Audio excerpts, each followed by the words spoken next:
Salut tout le monde, c'est Alan, on se retrouve aujourd'hui pour une nouvelle vidéo, j'espère que vous avez la forme. Aujourd'hui j'ai tout simplement envie de vous expliquer comment j'ai commencé la photographie.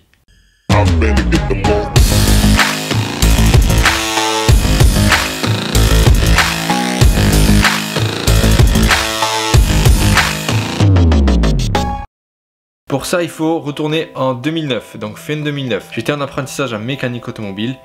Vous rêvez pas, j'étais mécano, enfin apprenti mécano. Et pendant cette période, je m'intéressais de plus en plus au fait de faire de belles images. Donc c'était bien les belles images en général. J'étais pas sûr de me tourner dans la photo encore. Du coup, avec mon petit salaire d'apprenti, qu'est-ce que j'ai fait? Décembre 2009, je m'achète mon premier appareil photo qui était un Canon EOS 450D. Je m'en souviendrai toujours, je regrette vraiment de l'avoir vendu. Mais bon, il fallait bien un peu d'argent pour acheter le Canon 7D que j'ai eu plus tard. Le 450D était très bien. Il faisait de très belles photos, il n'était pas aussi performant que les modèles d'entrée de gamme de chez Canon que vous pouvez trouver actuellement. Aujourd'hui ces modèles-là, ils font vidéo Full HD, ils ont le Wi-Fi, plein de choses qui sont beaucoup plus performants que les modèles d'entrée de gamme d'il y a quelques années. Après voilà, je vous parle de ça, c'était en 2008-2009. Enfin non, 2009-2010 plutôt. Donc moi, comme n'importe quel amateur qui vient d'acheter son premier appareil photo, j'étais tout fier, j'ai commencé à faire des photos partout, n'importe quand. Je sortais la nuit, à minuit, l'hiver, j'allais faire des photos dans ma ville natale. Ma mère elle me disait, mais qu'est-ce que tu fais? Il fait froid, il est fait nuit. Qu'est-ce que tu vas faire avec un appareil photo dehors? Tu vas te faire raqueter, tu vas rien comprendre. Du coup, je prenais l'appareil photo partout, que ce soit aux entraînements, avec mes potes, partout je pouvais. C'est vos commentaires sur la dernière vidéo que je viens de publier. Si vous l'avez pas vu, cliquez ici. J'en étais où? Ah ouais. Du coup, je prenais mon appareil photo partout, aux entraînements, avec mes potes, avec ma famille, partout où je pouvais en fait. Les premières personnes que j'ai pris en photo, c'était mon entourage. Donc mes meilleurs amis, ma famille et ma ville natale. Je me rappelle en 2010, j'ai eu une des photos de ma ville qui a été publiée dans le magazine de la ville justement. J'étais trop content. Voilà, je suis à Tokyo et j'ai pas pris les magazines, tout ça, mais je vais me débrouiller, je vais vous montrer la photo. Donc je vous la mets juste ici à l'écran si je la retrouve. Donc voilà, j'étais tout content, il y avait ma photo, mon nom, etc. Première publication magazine, j'étais fou, ça y est, plus personne ne pouvait m'arrêter à ce moment-là, ça y est. Et je savais que j'allais faire carrière dans la photographie. Non, plus sérieusement, j'étais vraiment content. Et comme j'étais danseur et que j'avais mon appareil photo tout le temps sur moi, la plupart des photos que je faisais, c'était des photos de breakdance. Faut savoir que c'est vraiment une vraie passion pour moi. Moi, je danse plus parce que tout simplement, j'ai plus le temps, j'ai arrêté il y a 4 ou 5 ans. Je prenais donc des photos de mes potes en train de danser. Quand on allait à des battles ou des spectacles, je prenais mon appareil photo, j'essayais de faire les photos les plus belles possibles pour qu'elles puissent être publiées ou partagées sur les Facebook des danseurs, etc. Ensuite, fin 2010, championnat du monde de breakdance à Montpellier. Comme j'étais pas loin et qu'avec mes potes, on avait l'habitude d'y aller chaque année, vous avez compris, on y est retourné. Cette fois-ci, j'avais mon appareil photo. J'étais encore très timide, donc j'osais pas m'approcher de la scène pour prendre en photo les danseurs, etc. Du coup, ce saut que vous avez vu dans mes vlogs, cliquez ici si vous l'avez jamais vu. Il était juste devant la scène. Il me cherchait comme ça, hop. Et regarde, il a vu que j'étais un peu à l'écart. Il m'a dit, allez Alan, prends ma place, juste devant la scène, comme ça tu vas pouvoir faire les photos. Donc je shoot. Bon, je suis pas très fan de ces photos, mais bon, pour un an de pratique, ça va.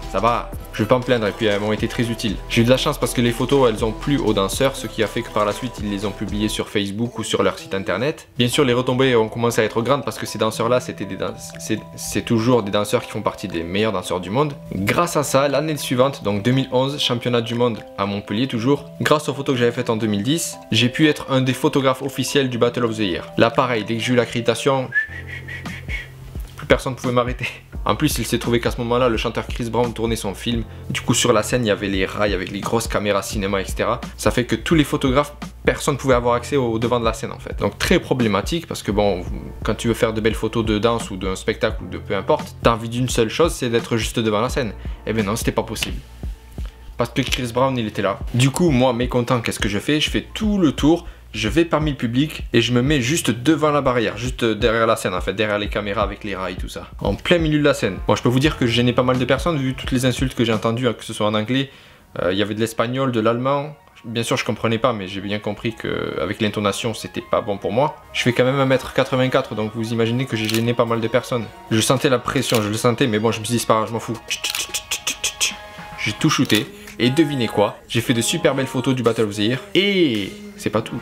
Red Bull m'a officiellement demandé mes photos. Parce que j'étais le seul à avoir eu des photos du devant de la scène. Bien sûr, je leur ai passé mes photos, je leur ai rien demandé en échange. Bon, je le regrette un petit peu avec le temps. J'aurais pu demander que mon nom soit publié partout ou peut-être bosser avec eux, etc. Mais bon, tant pis, c'est le passé, je peux plus rien faire maintenant. Donc avec les photos de cet événement, j'ai eu des publications dans un ou deux magazines à propos de la danse. Beaucoup des danseurs qui étaient présents ont publié mes photos sur leur profil Facebook et Instagram.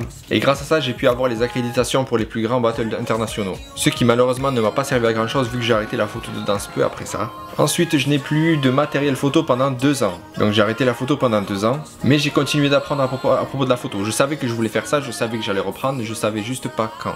C'est dans cette période-là que j'ai vraiment approfondi mes connaissances sur la photographie, sur le portrait en général. Donc j'ai acheté des livres sur la couleur, sur la lumière, je regardais plein de sites internet. Ensuite, je me suis racheté un appareil photo, c'était le Canon 5D Mark II, et j'ai commencé à faire du portrait. Quelques mois après, je reçois un message d'une connaissance que j'avais sur Facebook. C'est un styliste chinois qui était venu à Paris avec une actrice chinoise pour la Fashion Week, et en fait, il était censé l'habiller pour tous les défilés. Donc je reçois un message, Alan, mon photographe m'a lâché, etc. Il me faut un photographe impérativement pour demain. Est-ce que tu es dispo? Est-ce que tu peux venir à Paris une semaine? Je dis, bah écoute, oui, pas de problème. Je suis jamais allé à Paris, je connais rien de la mode. Ça peut être une bonne expérience. Donc je pars pour Paris et là, des modèles partout, des défilés, des marques de luxe. J'y connaissais absolument rien. Donc je peux vous dire que j'ai eu des étoiles plein les yeux. Et c'est à ce moment-là que je me suis dit, ça y est, dès que je retourne à Toulouse, je donne le préavis de l'appart et dans un mois, je vais m'installer à Paris. Chose que j'ai faite puisque un mois après, je quittais Toulouse pour la capitale. Je savais que si je partais pas à ce moment-là, c'était fini. J'allais rester à Toulouse, j'allais faire des photos de mariage, j'allais faire des portraits pas chers et que j'allais galérer pour vivre de la photo. Je critique pas les photographes qui vivent des mariages, etc. Pas du tout. C'est juste que c'est pas du tout ce que moi je voulais faire. Donc je suis sorti de ma zone de confort et je suis parti m'installer à Paris. Petit à petit, j'ai fait mon réseau, j'ai rencontré des personnes, des maquilleuses, des coiffeuses, des modèles. Et j'ai commencé à faire quelques portraits, photos de mode, etc. Pour un début, c'était pas trop mal, ce qui m'a servi à montrer mes photos aux agences pour avoir d'autres modèles. Donc en fait, ça s'est fait petit à petit, mes photos ont plu, du coup j'ai rencontré plus de personnes et donc plus d'opportunités. Et 5 ans après, me voici ici à Tokyo. Aujourd'hui ça va, j'ai mon réseau, etc. Mais quand je suis arrivé, je connaissais personne. C'est pour ça que j'étais venu quelques fois avant pour commencer à construire mon réseau et donc avoir des opportunités dès que je serai installé. Donc voilà les artistes, c'est tout pour moi, j'espère sincèrement que cette vidéo vous a plu, n'hésitez pas à me dire ce que vous en pensez dans les commentaires. J'aimerais aussi beaucoup savoir quels sont vos projets dans la photographie, est-ce que vous voulez rester photographe amateur, est-ce que vous voulez en vivre? Ça m'aiderait beaucoup pour que je puisse savoir quelles seront les prochaines vidéos que je ferai. Pour ceux parmi vous qui souhaitent vivre de la photo, je vous invite à cliquer ici et à télécharger mon livre gratuit qui vous expliquera en 5 points comment passer de photographe amateur à vraiment professionnel. Bon, sur ce les amis, il se fait tard, du coup je vais vous laisser, prenez soin de vous et je vous dis à très bientôt dans la prochaine vidéo. Ciao.